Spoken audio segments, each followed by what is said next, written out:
Hello guys, सर्वात आधी पॅनमध्ये 1 tablespoon तेल टाकून घेऊया. आलं लसूण पेस्ट, चॉप केलेला कांदा टाकू. हे हलकंसं असं परतून घेऊया. ग्रीन चिली टाकू, फ्रेंच बीन्स, गाजर, हिरवे मटर मिक्स करूया. 5 ते 10 मिनिटं छान कुक होऊ देऊ. आता त्यामध्ये 1 TSP लाल तिखट, हाफ TSP हळद, हाफ TSP धना पावडर, हाफ TSP जिरा पावडर, 1 TSP आमचूर पावडर, थोडासा गरम मसाला टाकूया. परतून घेऊया. आता त्यामध्ये बॉईल केलेला बटाटा टाकून घेऊया. मिक्स करू. त्यामध्ये 1/3 कप भिजवलेले पोहे टाकूया. पोह्याने छान बाइंडिंग येते. बाइंडिंगसाठी आपण पोह्याचा वापर करूया. चवीनुसार मीठ टाकूया. चॉप केलेली कोथिंबीर टाकू. पुन्हा हे छान परत स्मॅश करून घेऊया. स्मॅश करून झाले आहे.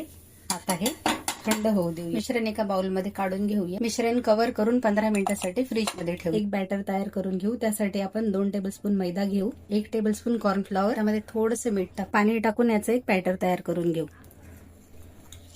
ह्यामध्ये 1 TSP तेल टाकून घेऊ. जास्त घट्टही नाही आणि जास्त पातळही नाही, अगदी मीडियम कन्सिस्टन्सीचं हे बॅटर आपण तयार करून घेतलं आहे. 15 मिनिटे झाली आहे.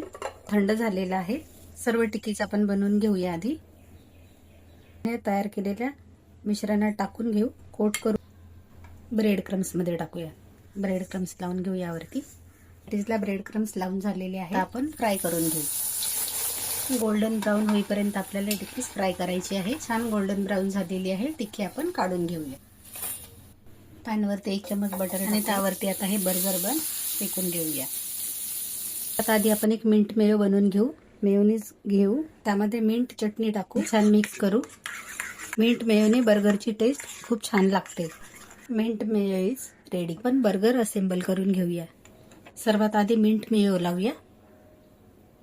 त्यावरती कोबीचे पान ठेवूया. थोडासा कट केलेला कोबी ठेवूया.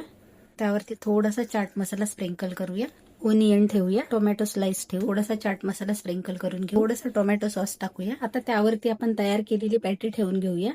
त्यावरती एक चीज स्लाइस ठेवून घेऊया. दुसऱ्या पार्टला आपण मेयोनीज लावून घेऊ. यावरती ठेवून देऊ. त्यामध्ये एक अशी टूथपिक लावून घेऊ. बर्गर असेंबल करून झालेले आहे. कट करून बघू. हे बघा, छान असा आपला बर्गर रेडी झालेला आहे. तयार आहेत आपले बर्गर. ही रेसिपी तुम्हाला कशी वाटली? आवडली असल्यास माझ्या व्हिडिओला लाईक करा, शेअर करा, सबस्क्राईब करा. थँक्यू.